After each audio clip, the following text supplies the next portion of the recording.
it was one of the key points. What did they say? What's the new plan now? It's the 21st Century Initiative. Yeah, but it was like a benchmark that they're setting It's not the for benchmark. presidents. Yes.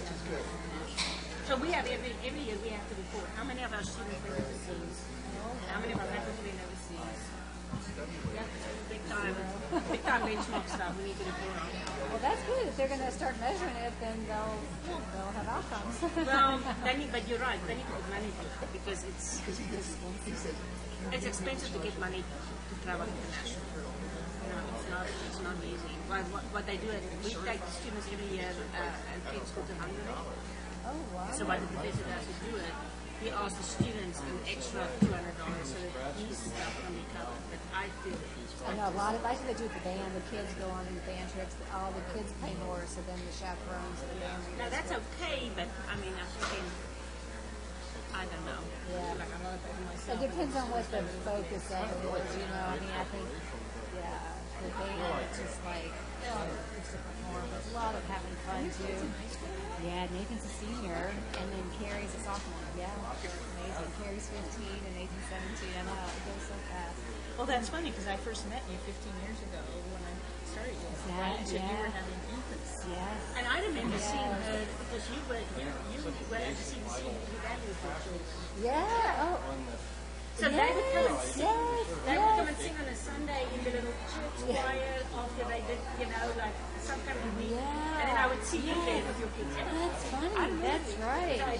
Somehow I met you with Jim O'Brien or something. And you know what I kind of remember? Did you go? I think a lot of people from the Preschool Association came over to the department and kind of had this meet and greet thing. I think you were there. Yeah, I was part there of that. That was like in the conference room at the Red Heart Lawn. And that was probably like 2 years ago. Yes. And I was thinking, I think you were there. And we did a lot of these brown bag races when Jim O'Brien was doing a lot of those. Yes. Yes, and Tony Miles. And Tony Miles. Yes. She's still around. She's in. she's in University of Georgia. Or something in Atlanta. But she's also in the institute or something. She's doing something. In Georgia. Atlanta. I'm not sure it's University of Georgia. It's right around there. Yeah. It's somewhere there. I don't know exactly where, but it's somewhere there. Yeah. Oh, she never married home. Who was in? Well, he and his wife. He is, but he retired, and he had been like an associate professor at Cornell. He hadn't really worked as an attorney for a long time, and he was brought in as one of the crux brains. Yes. And then he and his wife moved to Richmond, Virginia, and he retired. He's writing a book. Oh, that's cool. He's writing a memoir. That is cool. I like that. Yeah, he was in that whole Tony Miles. He was part of that. He was in that department. He was, but he had that joint appointment in In bioethics and genetics. Yes. Did you know that we could Tony over after employees? And we had it now. So how are you? I'm good. I was telling Joe that I ran into John Klein at Actors Theater on Saturday night. Because I've been trying to talk to him about I'm like, Yeah, I was like, Karen, I couldn't see you at that mic. no, not till the spring. And I've decided that taking a core week workshop is going to be a prerequisite. And James said, Good idea. I don't know that. I'm not rushing. So if you ever feel like, James said, my goodness, the information we got out of this, she could provide support and build this up. And then she oh yes. I didn't know Are you making progress? For your center again? that was a deal. Well, it's taken us, It was a provost deal. We had to take it in. We had the faculty meeting. They talked about it. They said, well, you just take it in for a while. And then she had she had to be able to research. She was a then I said to Dave, what am I supposed to do now? No, we have all of these levels, administrative levels, so we have. yeah, because I was thinking, yeah, yes.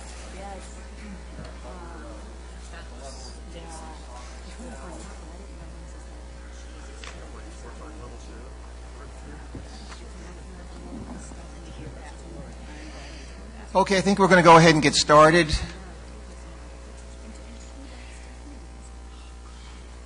I'm Dr. Joe D'Ambrosio, and I'm happy to welcome you all to this wonderful presentation about optimal aging, sponsored by the School of Medicine's SMARTS Wellness Task Force, and that's the School of Medicine Advancement, Retention, and Training Wellness Task Force that's run out of the Dean's Office, and the Institute for Sustainable Health and Optimal Aging.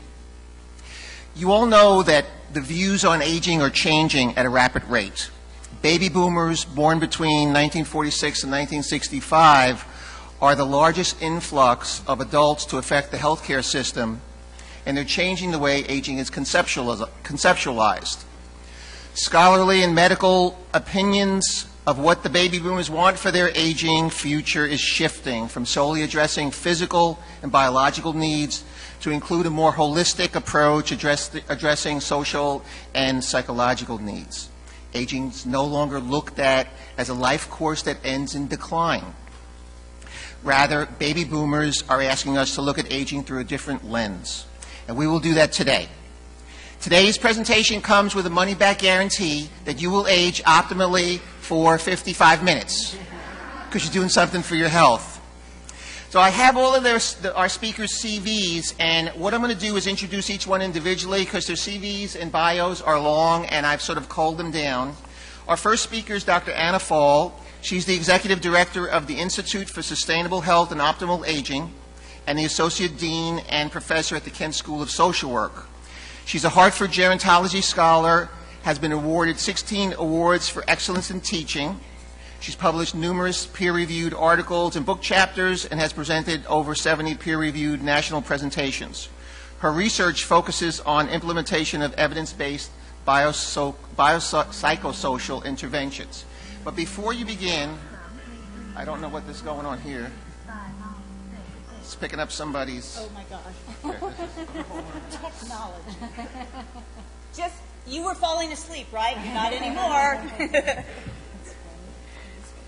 So before we start, though, with Anna's talk, I want to go over one thing. I want you to watch a video. It's a 1-minute video that I think will set the stage for what our presenters are going to talk about today.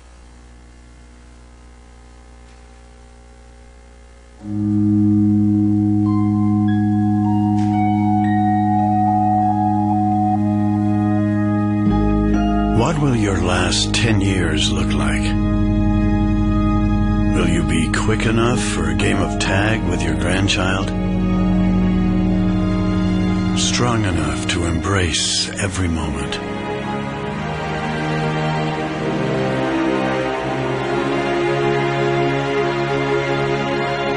Will you grow old with vitality? Or get old with disease?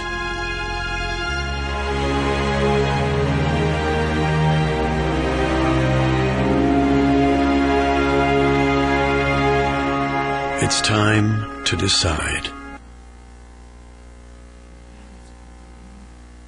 It is time to decide. Dr. Faul, would you come up to the podium? Yes.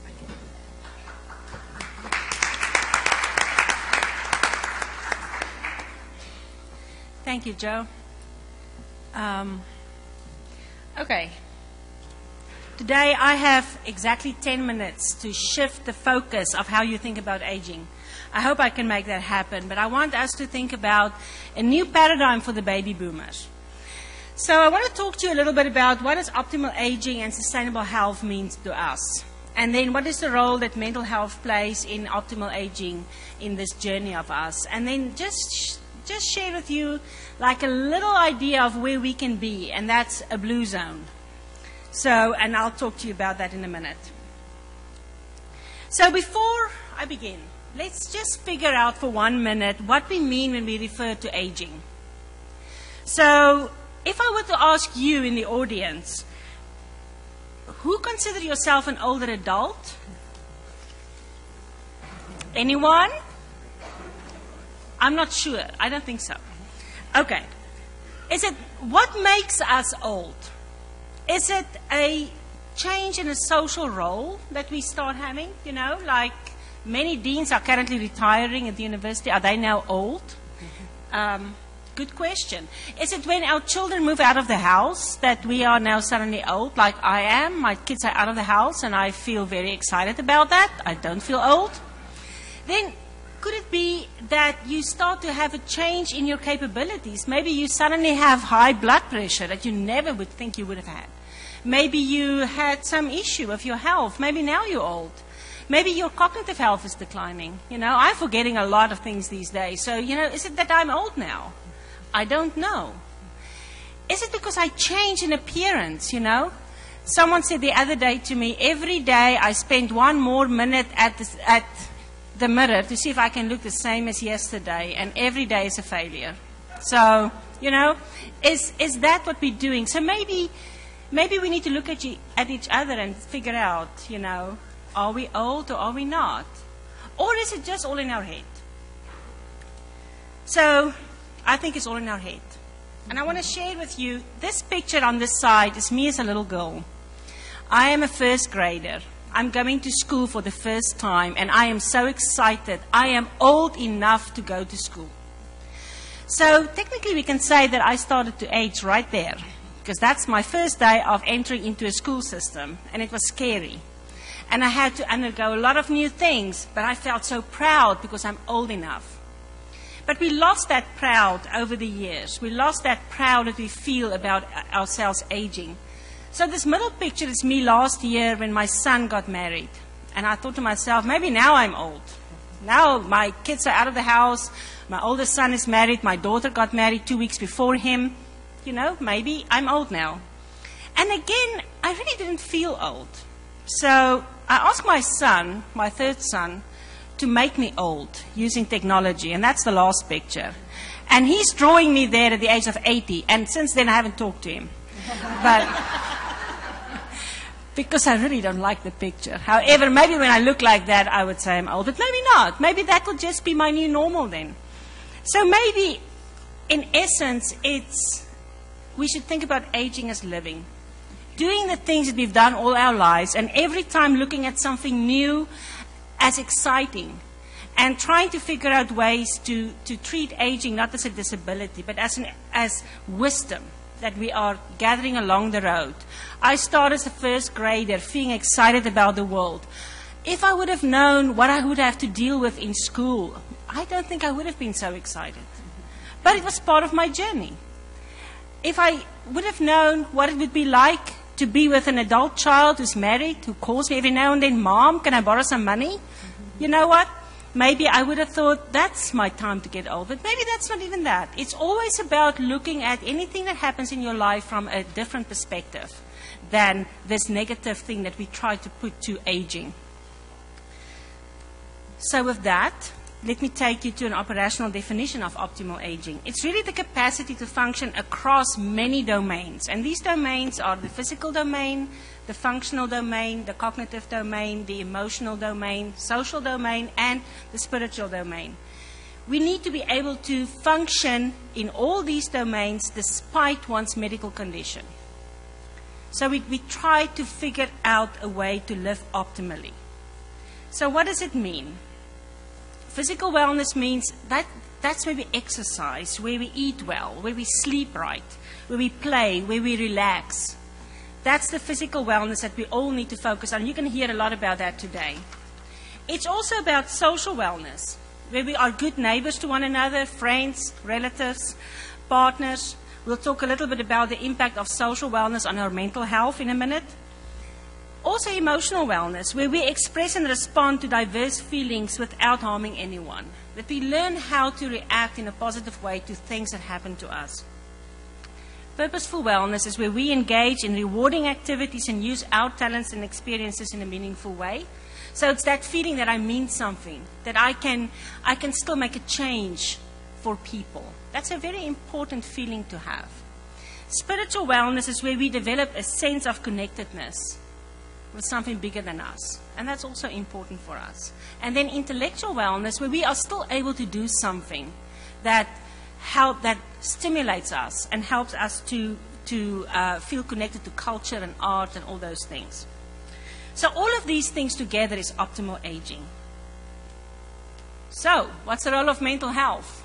Look what this guy is saying. In the anti-aging category, your body holds up well, but your mental outlook has you acting too old before your time. Isn't that a problem that we many times have? We get so depressed about our life changes. Suddenly, it's more difficult to walk up the stairs than before. Suddenly, things are just coming a little bit more difficult. More aches and pains. Should we now go and be depressed about it, or should we embrace it? And that's the big question we have. So, mental health is a very important feature. And actually, against what people believe, the older adult population is doing pretty well. We're doing better than the overall national population in terms of depression and mental health. So, we are doing some good stuff, but in order for us to stay healthy and optimally aging well, we have to make sure we keep focusing and working on changing our attitude about life. So, this has to do with adaptation. It's to create a new normal for ourselves. It's to figure out that I'm not the same than I was at age 20. I'm not the same than I was at age 30. And so I go on and on. I keep changing, but I keep being okay with these changes because it's okay. It's okay for me at the age of 52 to sometimes have a hard time with the exercises I could do at the age of 20. Maybe that's okay. Coping is another issue we need to come to terms with. We need to be able to deal with the problems that we are faced with every day that's different from the problems we had before. And then also to emotionally figure out a way to respond to these problems, because those are also very important. And then to develop a resilience to deal with life in general. So, a few ideas, just to give you up and going about this new thinking. At your age, good health is pretty much a thing of the past. My advice is find an illness you enjoy. Maybe that could help us change, isn't it? Then this one I like a lot. I hate to admit it, but I get such pleasure seeing a 25-year-old forget someone's name. I like that one. And then this one, I'll grow old gracefully when I want to and not any sooner. I will drink my glass of wine with my friends until I am ready to quit. So, one last thing I want to say is that friends and family are very important. Research are showing us that quality support plays an extremely important role in good mental health. So therefore, we need to create social environments. Research are actually showing that you can still go without family, but you cannot go without friends. So we need to start creating community connections where we help older adults and ourselves not to isolate. Make friends. Go out into the community and get friends. Last thing I want to say is, what are these blue zones? Blue zones are places where people, many more people than the national average, turn 100 who lives in these areas. There's a place in Greece, there's a place in Japan, there's a place in Italy, where these things are true. People move naturally. They are just walking. They're walking a lot. Not like us who get in the car to drive one block. They know their purpose. They know why they are existing. They have something to live for. They have a kickback attitude. They're not so stressed out as we are in this life now. They eat healthy. They drink in moderation, meaning they actually drink, but they drink in moderation. So they have faith. They believe in something. They also believe in the power of love, and they stay social. So that is the important ingredients of us aging optimally. And my question to you is, can we make this happen in Louisville? And I will leave you with that and let our next presenter tell you more. Thank you, Dr. Faul. Thank you. We'll hold questions to the end.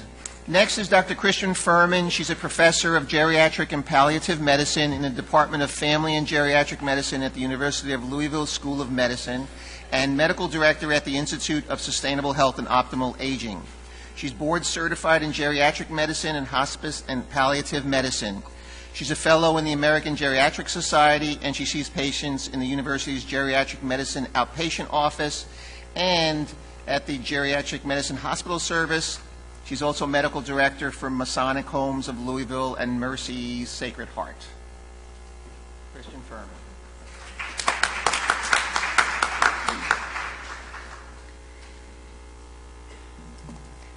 Okay, so now that you had the overview of the whole philosophy of optimal aging, I'm going to be specific about what physicians kind of are focused on. We really want to work with our interdisciplinary team and focus on everything the team focuses on, but I want to focus on right now what the physicians do. So we're going to understand what actually leads to death, morbidity, and mortality in older adults, and then the whole point of emphasizing that is so we don't go there and we can fix all that. The secrets to optimal aging, and really from the NIA and around the world is kind of what Anna already talked about, and then the screening test specifically that we use to make this optimal aging occur. So in older adults, people over the age of 65, pretty much what people die of is heart disease, cancer, and the cancer is lung cancer, breast cancer, and colon cancer, or lung cancer, prostate, and colon cancer in men. So we want to prevent this if we can. Stroke, chronic lung disease, pneumonia, influenza, infections, and accidents. And so the whole, to optimally age is to compress the morbidity, and people are going to die of something at some point. But the big issue is the morbidity. Is you can it's kind of an awful thing to say, but you just want to live and then just die. Instead of live and get worse and worse and worse and worse and worse and worse and just kind of die after 10 years of being in the nursing home or something. So this morbidity is we could compress the morbidity, and so you're just kind of sick for a day or two or a week and then you die. Not sick for years and years and years and years. So the morbidity, a big one is arthritis. If someone can cure arthritis, would save a lot of pain and suffering.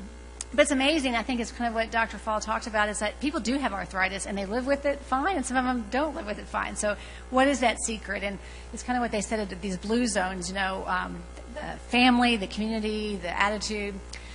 Another big morbidity is vision problems, a lot of macular degeneration in older people. So if we could figure that out, we'd help with a lot of the morbidity. Hearing deficits. We had our this chief resident immersion training in the care of older adults, and we had a live patient there as the person to kind of keep us grounded of patient-centered care, and his whole thing was hearing. He's like, I don't want people just yelling at me. It doesn't help to yell, and he has all kinds of great ideas about how to kind of cope with the hearing loss. So each person has a different on this list, which one's higher on their list, but hearing is a big issue for a lot of older adults. Diabetes, it's really the same in younger adults, but in older adults we do treat them differently, and sometimes the treatment of our diabetes causes more morbidity than just having the disease itself, because as you get older, you want to treat older people differently. And so we find a lot of people doing the same regimen they did when they were 20 years old, and now their sugars are low. They're too low most of the time. So you have to kind of think about this differently. Alzheimer's and all kinds of dementia is a big issue with morbidity, and there's no cure for that, but there's lots of good treatments and lots of good things that we can do. And using our whole team approach, we can keep people functional, keep people engaged in their community. Osteoporosis is a big one. People just have spontaneous hip fractures and, fall because their back now has a compression fracture, and lots of morbidity and lots of pain and suffering from that. Incontinence, this could be stool or urine. Most of it's urine incontinence. And we have older people that won't leave their house because they have so many accidents, and then they kind of just smell. They have that urine smell all the time. They know they smell. And so, how can we help people treat this and maintain their function with this? And falls is a big issue. We have, a lot of times our learners will come and the patient comes and they say they fell. And then the learner's like, oh, yeah, what about your diabetes, hypertension? And then, the fall is not even on the list anymore. No, the fall should be the first on the list. It's a big deal that a person falls, We want to prevent the falls in the future, and we have a big checklist on how to kind of look at falls. So I'm kind of going to go through that as our screening. This is our checklist. There's this checklist manifesto, this is how we have to think about things so we don't miss something. And so we just screen all older people for these things. We don't wait for them to complain, because a lot of older people just kind of don't complain. They just think it's normal aging to be using a walker. It's normal to be in a wheelchair. It's normal to be confused. And that's not right. We have 100-year-olds playing tennis, fine, living independently, no confusion, fine. And so it's not normal, or else every 100-year-old would be in a wheelchair in a nursing home, and that's not the case. So I think even doctors and healthcare professionals just say, oh, it's, you're just getting old. It's like, well, so if we could just screen and kind of intervene early to prevent some of these things, that's our goal.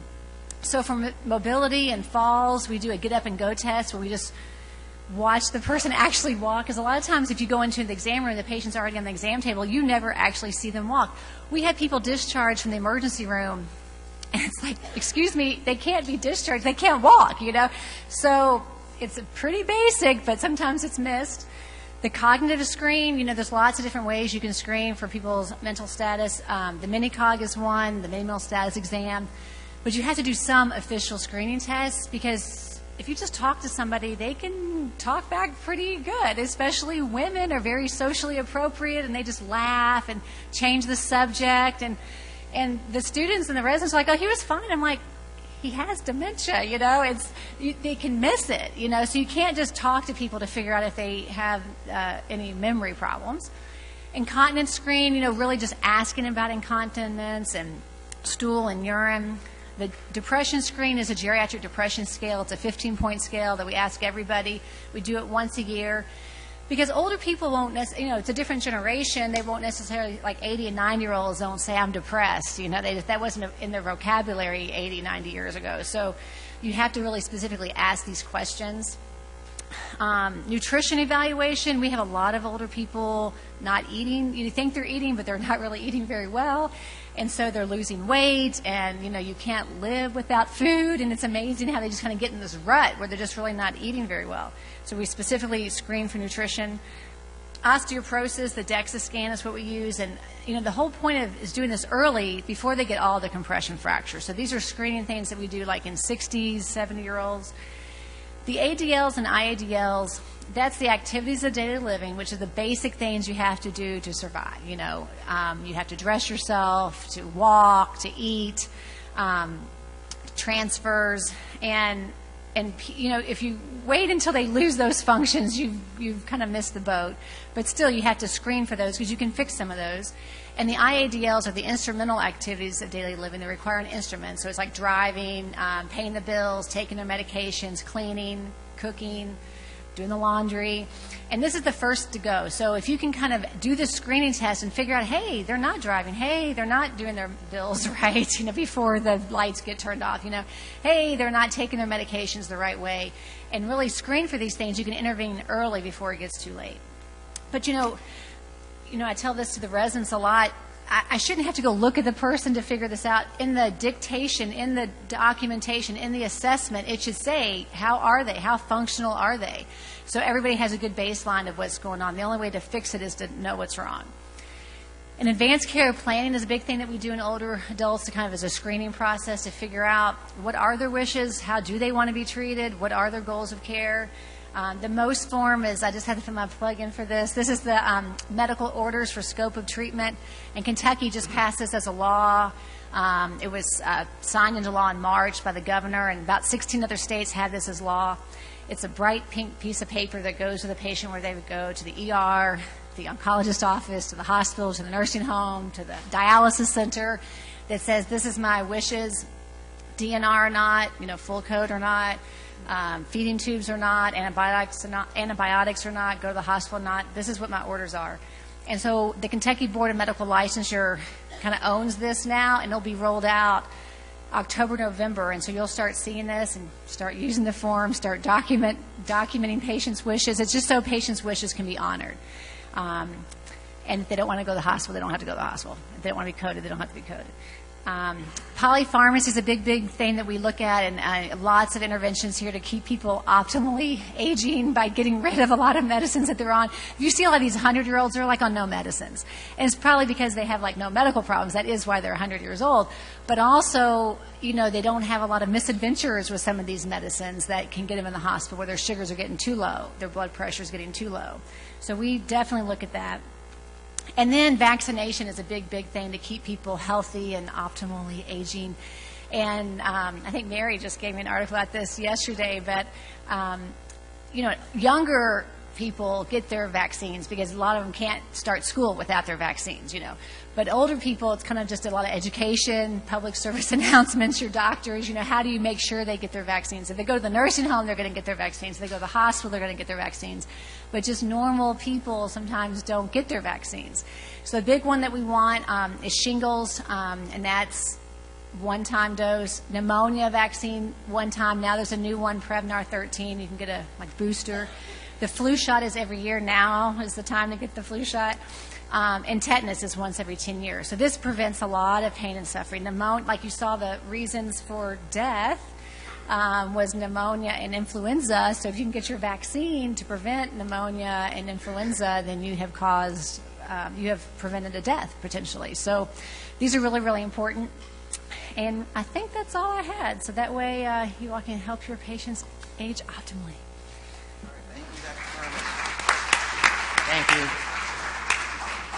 Next, we have Karen Newton. Karen is the Director of Health Promotion Office for the U of L Campus Health Services. Since January 2007, she's directed the development of a leading-edge approach to student health and managed the multifaceted ecological approach to health promotion focused on the 20,000-plus students on both U of L's campuses.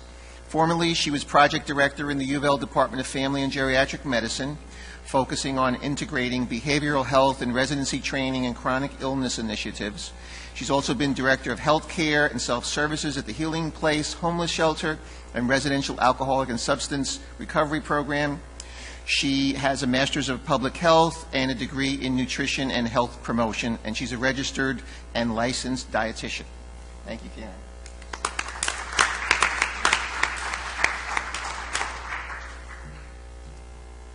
Same shirt on. Okay.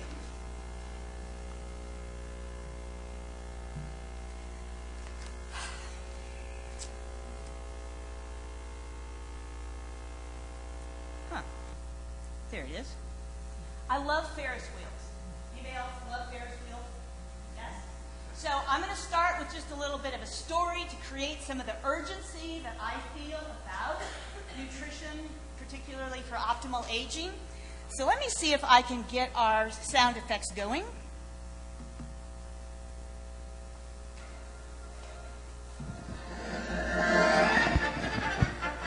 Imagine with me you're at the circus. People yelling at you, cholesterol bad, buy a hot dog, cheese bad, don't eat dairy, yes, there's ice cream. And so you're doing this thing, and you lost track of your friends. You're not sure what you came there for. And then you see the Ferris wheel. So you get in the Ferris wheel, and you go up, and you're looking down. I see that key concept, and I see that key concept, and there aren't that many of them. You hear that?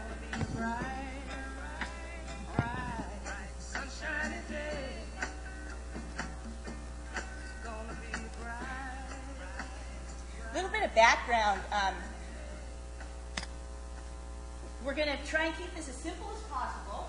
I work with students here at the University of Louisville, and most of the students that come to us are pretty ignorant. They just don't know a lot about food, nutrition, and cooking.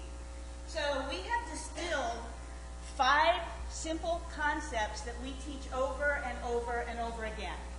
And so I'm going to put out for us today that these 5 simple key concepts are what can get all of us above this chaos and this conflicting nutrition information that is coming at us all the time.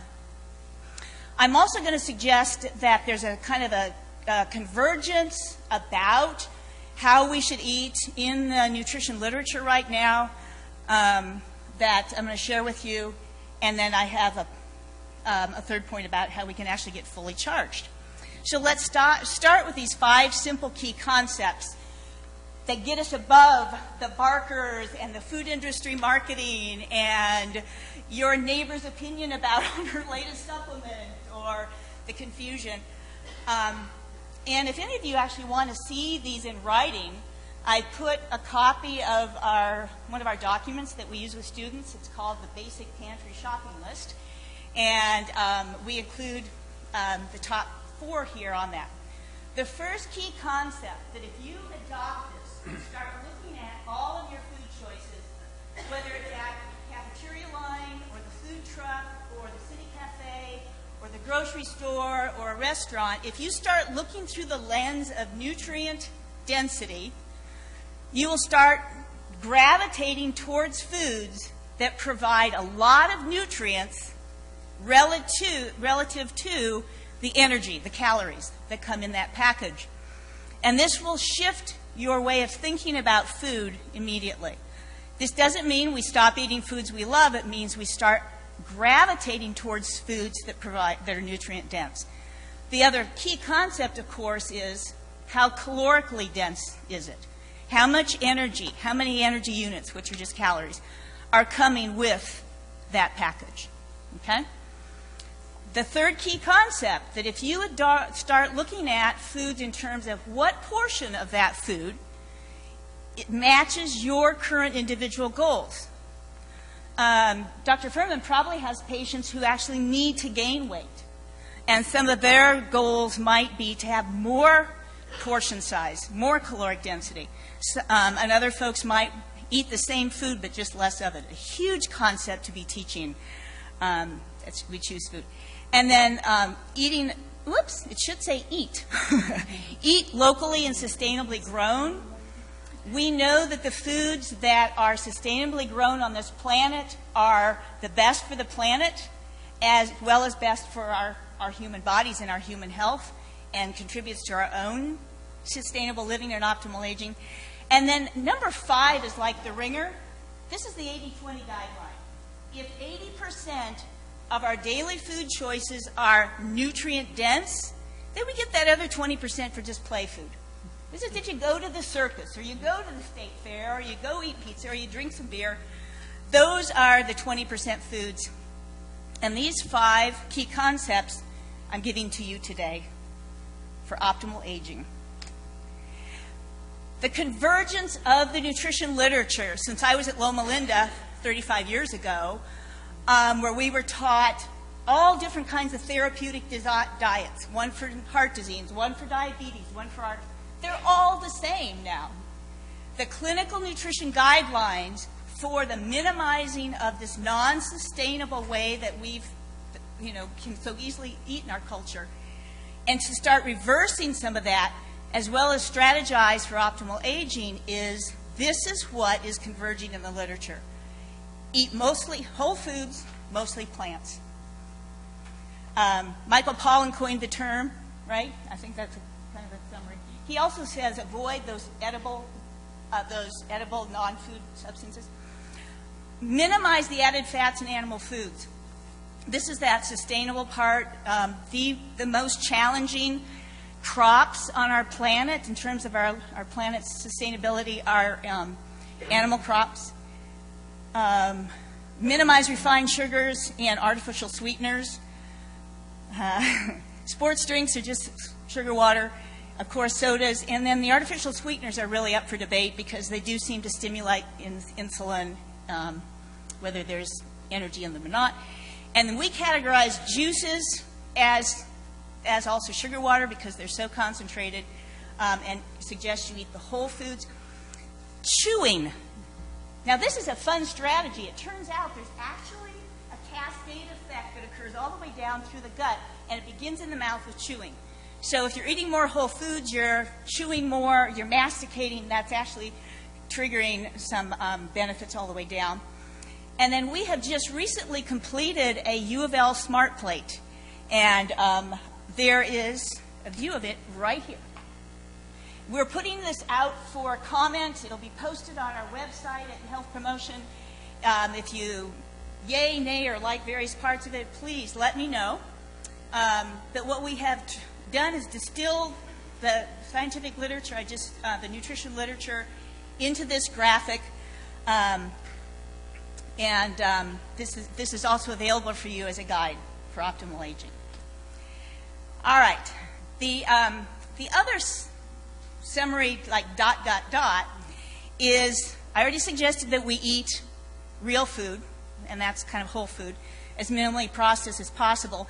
What goes with that suggestion is kind of the imperative that we're going to have to learn how to cook.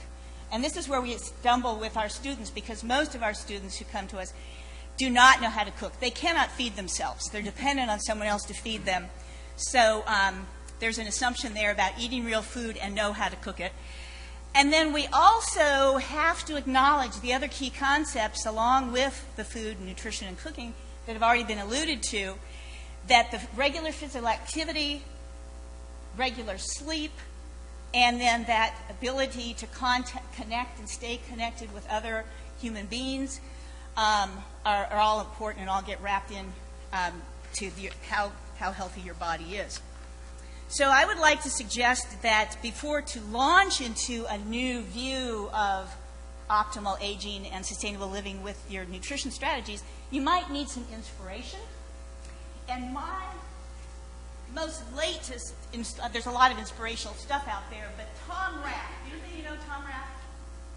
Come across it? Take a look at this. Tom Rath's first book was Eat, Move, Sleep. And his latest one is Are You Fully Charged? And he's kind of added this additional element of this human connection with other people that we care about and care about us. So stand up. Turn to someone that you may or may not know. Look them in the eyes and say, I wish you well. I wish you well. Wish you well.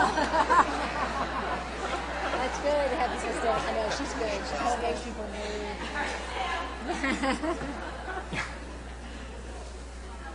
So get some inspiration from Tom Rath. Stay connected. Another great inspiration for making some nutrition shifts is the CSPI Nutrition Action Health Letter, the U of L Smart Plate I also mentioned. And then in terms of actually taking some action when you leave on out of here today, you might want to go ahead and pick up one of those basic pantry pieces of paper and start filling your own pantry with foods so that you can always feed yourself at home. And then employ those 5 key concepts that I shared with you. I wish you well.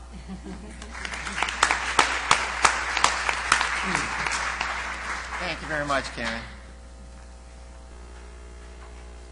Next is Dr. Paul Salmon. He's an associate professor of clinical psychology in the Department of Psychological and Brain Sciences at the University of Louisville. His PhD is in clinical psychology, and he has a master's in exercise physiology. He's also a health fitness specialist and a yoga instructor. He currently co-directs the Mindfulness and Biobehavioral Health Research Lab at the University of Louisville. Dr. Salmon's research, clinical, and teaching interests focus on the role of complementary healthcare practices, mindfulness, meditation, physical activity, in stress management, and psychotherapy.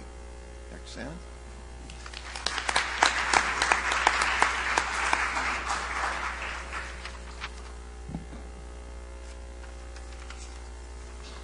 Thank you. I'm really pleased to be here to focus for a few minutes today on the role of physical activity and exercise in health and wellness and aging. When I was originally putting this talk together, thinking about the topic of optimal aging, I thought for a moment, optimal aging sounds kind of exhausting, frankly, in a way, maybe a little bit intimidating, and sort of been performing all my life and having to meet standards and kind of looking forward maybe to something that's not quite so, I suppose in a way linked to standards and expectations. But there's a Swedish word, lagom, that a person that I was working with, a golfer, shared with me. They said, you know, there's a lot to be said for doing just enough. And I think in terms of physical activity and exercise, this is a theme that we really want to emphasize, because something like meditation, for example, conjures up images for many people of Buddhist monks sitting motionless in a Tibetan temple for hours and days and years at a time. And so people will say, well, I've thought about meditation, but I'm just intimidated by the prospect. And I think a similar case can be made for physical activity and exercise. Many people think of it as something that you have to do. You have to go to a gym. You have to be active for X number of minutes or hours a day or a week. And I think in some ways that acts as sort of an impediment. So the 3 points that I want to emphasize here in just a few minutes. First is to acknowledge and respond to age-related changes with grace and skill. Number 2, focus attention in the present moment on a regular basis with gratitude and awe. not so much looking ahead, but really just valuing the present moment and what we have. The third is to be careful. I don't mean careful in the sense of cautious, but really full of care in terms of how we treat ourselves and other people. So just want to acknowledge the work that we're able to do in collaboration with Patricia Benson and members of the Get Healthy Now program, and also the Psychological Services Center, which is a clinic where we offer mindfulness-based stress reduction program and other such practices. One way of looking at healthy aging, several criteria: freedom from major chronic disease, no major impairments in cognitive function or physical function, and good mental health. A very interesting study that was done, published recently, it's called the English Longitudinal Study, where they're looking at how people are aging in terms of these 4 criteria. And one of the interesting things was that there's a positive association between maintaining physical activity as one ages, but also a very optimistic finding that in this 8-year follow-up study, people who actually became physically active during that period benefited from many of these very simple healthcare practices. So even if you haven't started, if you haven't worked out all your life, that's not really such a big deal. You can really start and benefit at any point in time. The American College of Sports Medicine has directives and kind of recommendations for physical activity, and also has some interesting statistics that by 2030 the U.S. population in excess of age 65 will exceed 70 million. That's a big number. It's a lot of people. And age and 85 and older will actually be one of the fastest growing subpopulations. Here's the good news. Older people in their 80s and 90s show positive adaptation to endurance training, strength training, and so forth. A researcher named physician Maria Fiataroni has been doing strength and resistance training with nursing home residents in their 80s and 90s and finding that they respond as well as anybody else. Some of the added benefits include improved bone health, reduced risk of osteoporosis, postural stability, cognitive, kind of a sparing of cognitive function, and then also increased longevity. American College of Sports Medicine guidelines for activity basically boil down to saying if you could find a way to be active for 30 minutes most days of the week, and you can do that in 10-minute bouts. It doesn't have to be 30 minutes on a treadmill. I personally find treadmills to be horribly boring and almost punitive. In fact, the earliest treadmills were used as a form of punishment in jails. Not a treadmill per se, but they had kind of like stepping machines and so forth that you could just sort of you could grind grain with them, kind of like putting coming up with some sort of a system for just having people walk on an endless treadmill or a cycle of some sort. So it breaks down to cardiovascular training, basically getting your heart rate up. It doesn't have to be intense exercise. Resistance training for most of the major muscle groups, doing this 2 or 3 days a week. Doing something to enhance flexibility. It doesn't have to be yoga. It doesn't have to be doing the peacock pose or standing on your head. It's a simple matter of just finding ways that intrinsically we are built to move. We have wonderful capabilities for movement, but unfortunately we just simply don't take advantage of them. And then finally, their 4th criterion is an interesting one. It's called neuromotor adaptation, and it involves doing things that involve coordination. So, for example, maybe you get out and you can walk your car, but you could also dance and walk your car and wash your car at the same time, or sort of combine activities that give you a chance to move in new, inventive, and creative ways. And I think this is kind of liberating for people who think, oh, the only way I can be healthy is to hop on a treadmill. In fact, probably the best activity with minimal risk of injury is walking, and more organizations are saying if you can get out and walk 10 minutes at a time, 3 times a day, you're really going to be doing a lot of benefit for yourself. So one point here, just to reiterate these points: acknowledge and respond to age-related changes with grace and skill. This is one of the earliest Fitness machines, this is from the 19th century. A Swedish physician got the idea, sort of the grandfather in a way of our gyms with all their elaborate equipment, helping people to sort of, I guess, get in some sort of shape. I'm not sure exactly what. This is an interesting one to kind of help people maintain a curvature of the spine and stand upright. But I don't think we have any of these in gyms nowadays, but it's sort of like this is where it all started. Education is probably the most important factor here. This is a graph that shows the relationship between education level and activity. On the left side, it's really important to notice that in terms of people who are not active at all, the highest elevation there is for people who have less than a 9th grade education. And it progressively drops down, and at the other end, in terms of strength training and vigorous activity, better educated a person is, the more likely they are. So not just formal education, but simply knowing about the body and knowing some things that are healthy to do. Lots of epidemiological data has shown repeatedly the values of physical activity. The San Francisco Longshoremen Study, Harvard Alumni Study, the Nurses' Health Study, and finally this English longitudinal study, again, which found that people who become active in their later years obtain substantial benefits from doing it. Just one point to make here, that as far as physical activity and health, the loss of strength and stamina that's often attributed to aging is in part caused simply by disuse. You don't have to be weak. I mean, just if you don't use it, you really can lose it. But the point here is that simple activities, walking, gardening, anything that gets your heart rate up, gets you out, is really going to be potentially very valuable. Focusing attention, being present.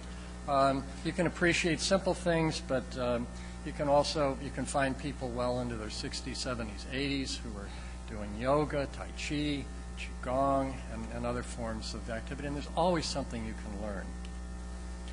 Benefits of staying active can reduce mortality and morbidity, risk of diabetes, hypertension, colon cancer, heart disease, blood pressure, depression, anxiety, negative mood states. These are all things to eliminate, but you can enhance strength, endurance, flexibility, positive affect, meaning emotional states, body image, cognitive function, bone muscle, and joint health, activities of daily living. If there were a pill or a medication that could encompass these benefits, I would really want to kind of have stock in that company. But, you know, this is free. There's no charge for this, provided you have at least basic opportunities and the infrastructure to support it. Acute single-session physical activity raises cardiac output and increases cerebral blood flow. And that's a very important thing in terms of cognitive function. Chronic or repeated activity facilitates all sorts of beneficial changes in terms of the brain chemistry and structure. And I'm just highlighting this because a major concern that people have, of course, with aging is cognitive decline, and physical activity and exercise is one of the best ways to help guard against that and slow the rate. So, and then coordination activities in particular stimulate cognitive functioning and sparing of these capabilities. There's a very good review article that was just published. It's called Preventive Effects of Regular Physical Exercise Against Cognitive Decline.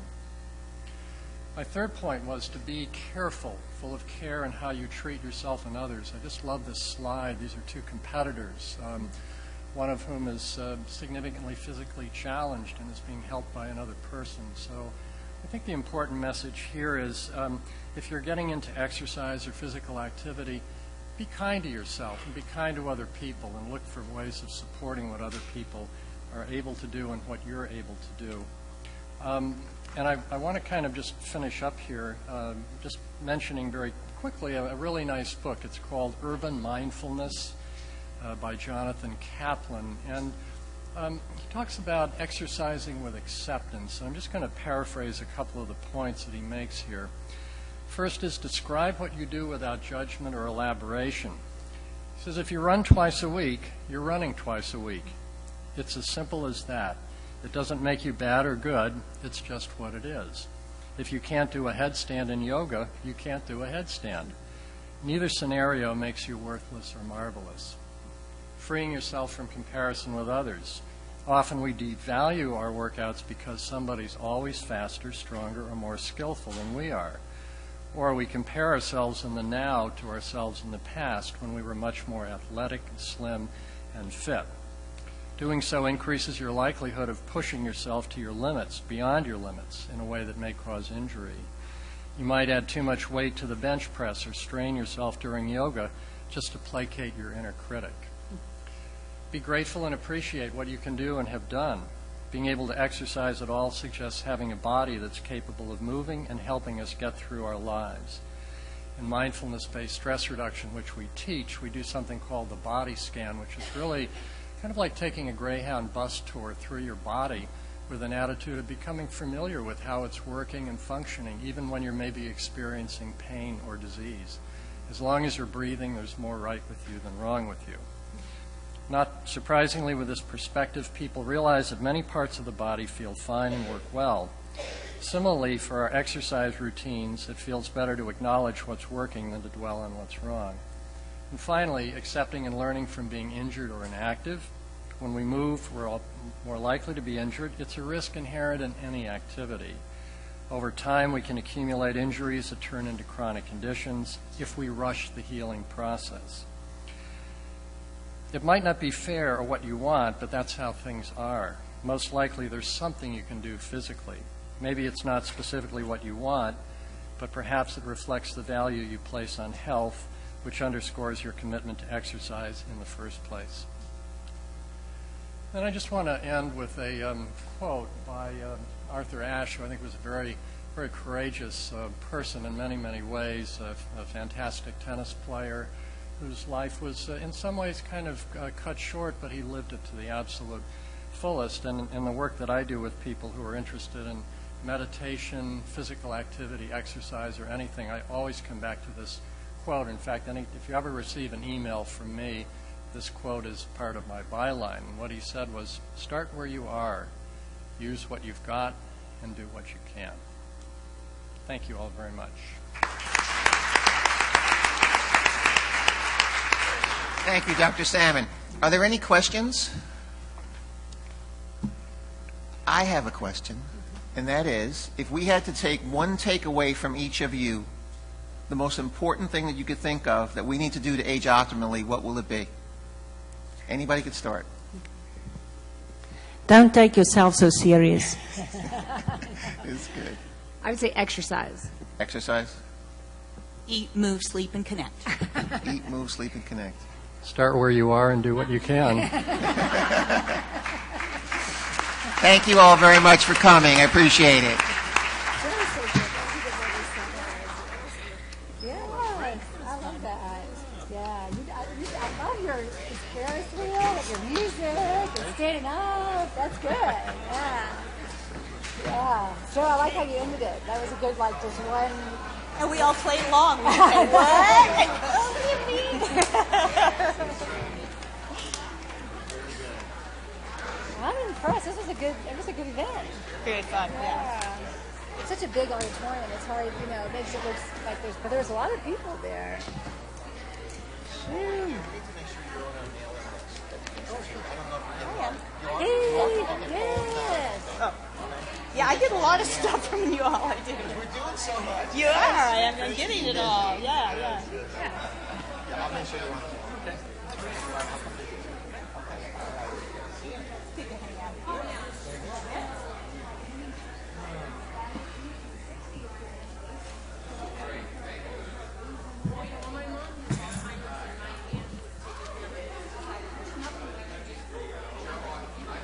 Paul, you're still doing the drop-in stuff.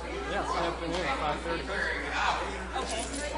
Sometime soon, towards the end of the semester, probably, I'd like to have a gathering of people who would like to contribute to other drop-in sessions. Oh, yeah. Have more than I mean, we're up. We can.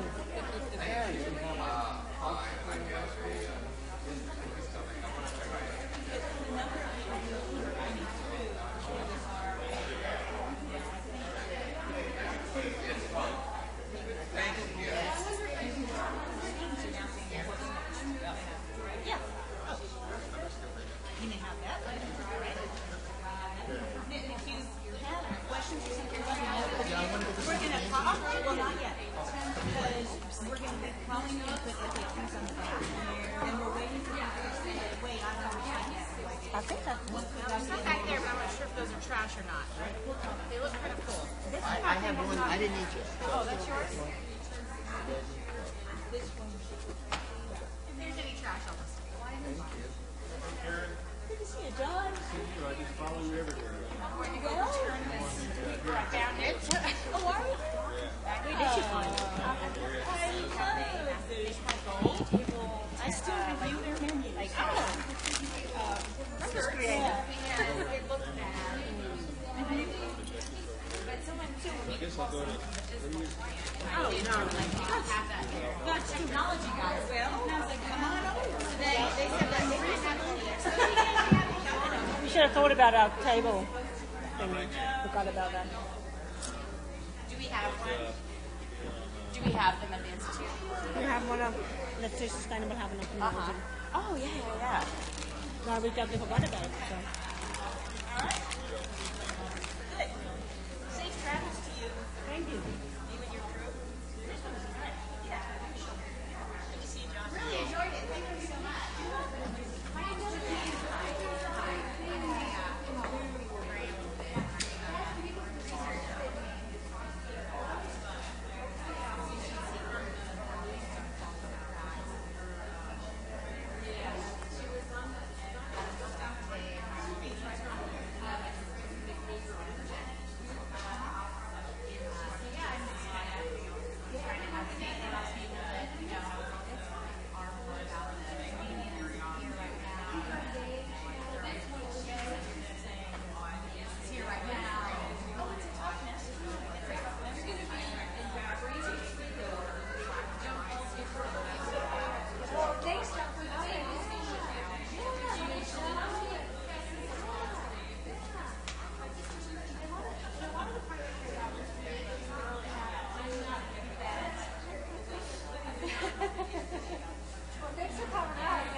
I love your slide. I like the pictures.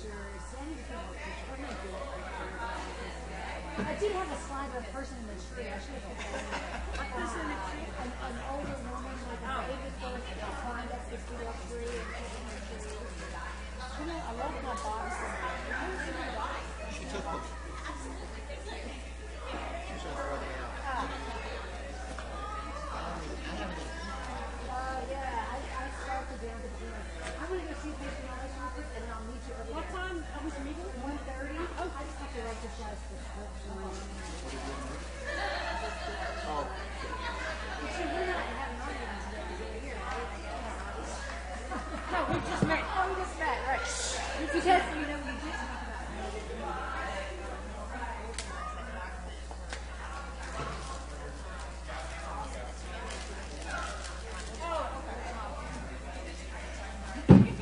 You said 30 miles? I did. She's a lot great. Didn't we do 30 miles? 20 miles. So, I'll send it to you. But remind me, I'll forward it to you. Okay. Thank you, Cam. Well, yeah, I'll be in touch when I get back. Okay.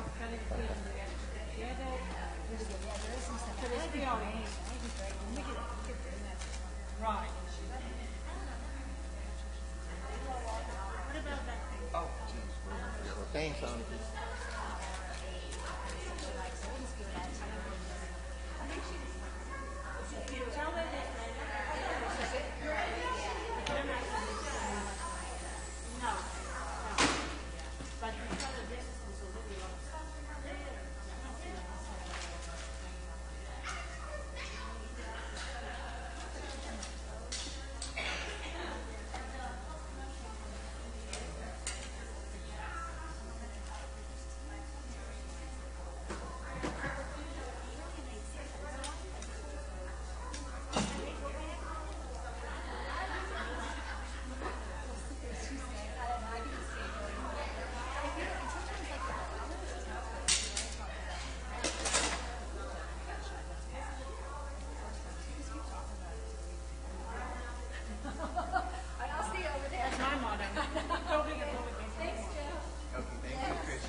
Just getting this stuff off.